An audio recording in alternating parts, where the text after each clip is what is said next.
Olá, bom dia. Darei continuidade agora ao seminário. Me chamo Henrique e meu tema é armazenamento biológico. Ácidos nucleicos influenciam na capacidade de armazenar e transmitir informações. De modo geral, podemos analisar alguns pontos, históricos como os mais importantes no surgimento da genética. Como, por exemplo, o nascimento da genética em 1866 por Mendel com o estudo da hereditariedade, o avanço da genética com o estudo dos genes em 1900, o princípio transformante de Griffith, descoberto em 1928, que indicou que a molécula DNA era o material genético responsável pela hereditariedade, e a descoberta da dupla hélice em 1953. Contextualizando um pouco o que os meus colegas disseram anteriormente, vou abordar um pouco de maneira sucinta a estrutura do DNA e do RNA. Características peculiares da estrutura da molécula de DNA, como a regularidade de sua estrutura e a sequência linear das bases e o pareamento de bases entre as duas fitas componentes de moléculas, estão associados à sua função biológica. A similaridade estrutural entre o DNA e todos os seres vivos e a possibilidade de variabilidade no conteúdo e na sequência de nucleotídeos é um conceito unificador na biologia, tornando-se a caracterização e análise dessas sequências uma ferramenta indispensável para estudos filogenéticos e funcionais, possibilitando também a manipulação de DNA e a construção de moléculas híbridas com o DNA proveniente de diferentes organismos. A sequência nucleotídica que compõe o DNA genômico é um dos principais elos evolutivos entre os seres vivos que habitam o planeta Terra. O ácido desoxirribonucleico, o DNA, possui uma estrutura complementar em dupla hélice e é composto principalmente por nucleotídeos com 4 tipos de bases nitrogenadas, sendo 2 purinas, adenina e guanina, e 2 primidinas, citosina e timina. A ordem em que estes diferentes nucleotídeos se combinam na molécula DNA é o que determina a informação genética necessária para o funcionamento de um organismo. Assim como o DNA, o RNA também possui a capacidade de armazenar e transmitir informações genéticas. O DNA é organizado em estruturas denominadas cromossomos. Esse padrão é organizado e conservado evolutivamente. No genoma dos eucariotos, são identificadas sequências únicas e sequências repetitivas. Enquanto o DNA de sequências únicas contém informações para a construção de proteínas, a função do DNA de sequências repetitivas ainda não é conhecida, recebendo a denominação de DNA lixo. Abordarei agora a replicação do DNA. Os organismos vivos se perpetuam pela reprodução. A reprodução pode ser uma simples duplicação por fissão celular, fissão binária, como nas bactérias, ou envolver mecanismos complexos de reprodução sexual, como ocorre nas plantas superiores e nos animais. Em todos os casos, a reprodução envolve a transmissão fiel da informação genética armazenada no DNA.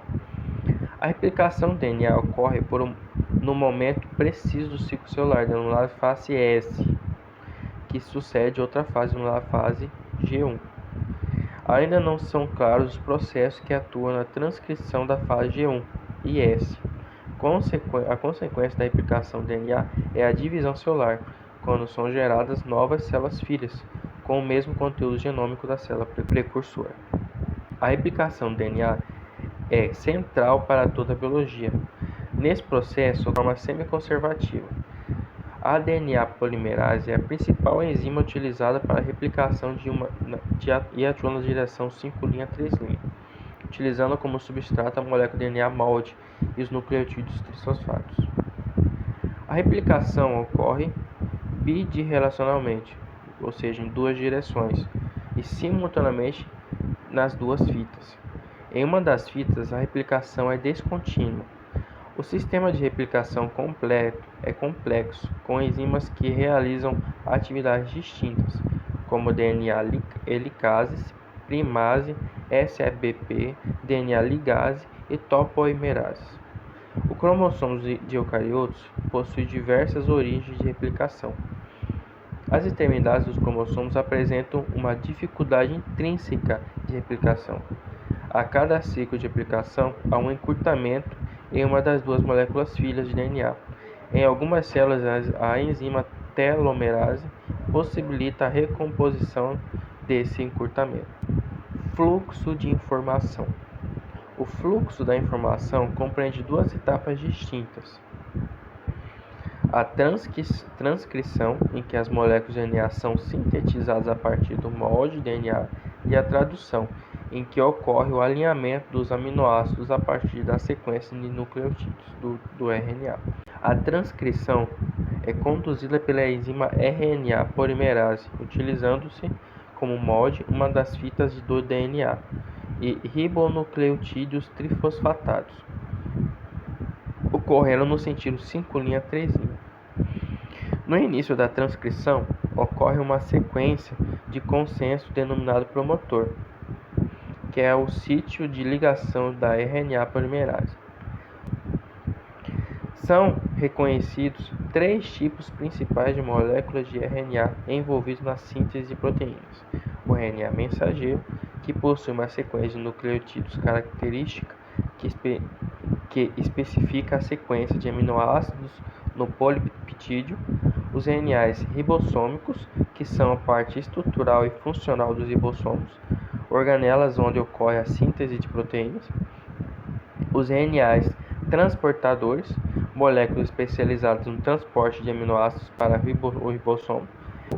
O RNA mensageiro e o RNA transportador possuem regiões complementares que possibilitam a orientação correta dos aminoácidos no ribossomo.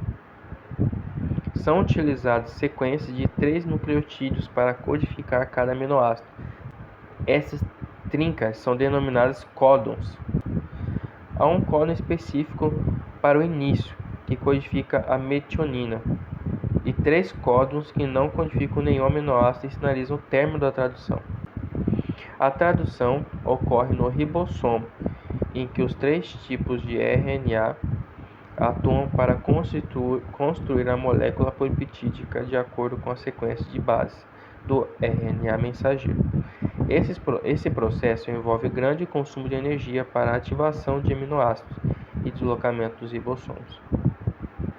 Diversas substâncias podem interferir nas diferentes etapas do fluxo da informação, uma vez que os sistemas procarióticos e eucarióticos são estruturas diferentes, sua ação é seletiva. Variabilidade genética. A plasticidade da molécula de DNA possibilita a variabilidade genética e a diversidade, que são fundamentais para o processo evolutivo. O termo mutação refere-se tanto ao processo que gera alterações na sequência do DNA, como às suas consequências fenótipicas. As alterações podem envolver conjuntos cromossômicos, cromossomos individuais ou alterações nas sequências de nucleotídeos do DNA. As alterações cromossômicas têm impacto no funcionamento gênico, assim como alterações nas sequências reguladoras. As alterações nas sequências codificantes podem acarretar mudanças na sequência de aminoácidos dos peptídeos, enquanto as alterações nas sequências sem atividade genética constituem para a diversidade genética. É utilizada uma nomenclatura específica para designar as mutações. Quando as mutações ocorrem em células germinativas, tem repercussão nas gerações subsequentes.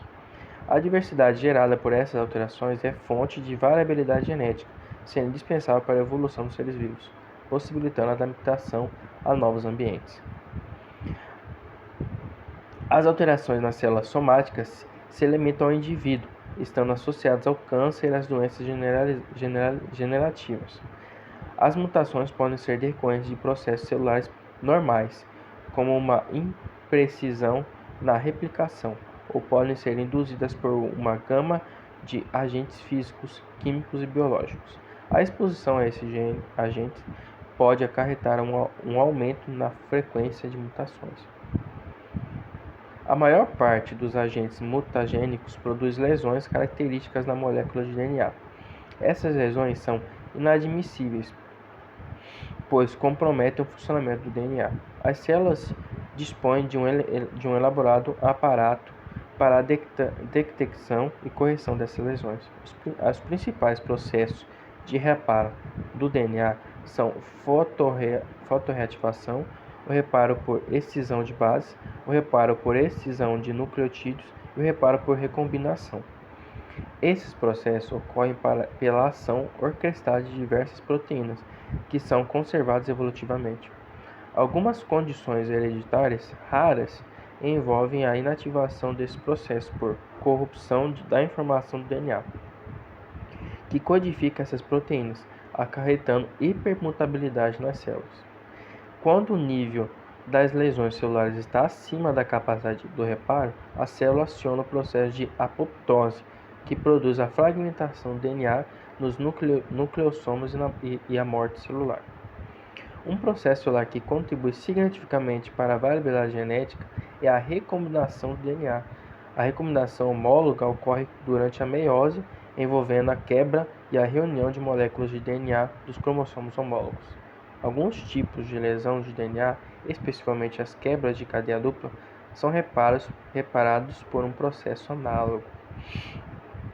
A recombinação sítio-específica envolve segmentos de DNA com pequenas regiões de homologia. Esse processo é utilizado para a integração de genomas virais ao cromossomo bacteriano e também para a transposição. Esse fenômeno foi postulado inicialmente por Barbara McClintock. Envolve a mobilização intracelular de sequências, os transposons ou genes saltadores, utilizando uma variada gama de alternativas. A transposição está associada a efeitos fenótipos diversos, desvios das proporções mendelianas e aparecimento de resistência a múltiplos antibióticos em bactérias. Estima-se que esses eventos sejam propulsores importantes da variabilidade genética e associados ao aumento do conteúdo do DNA.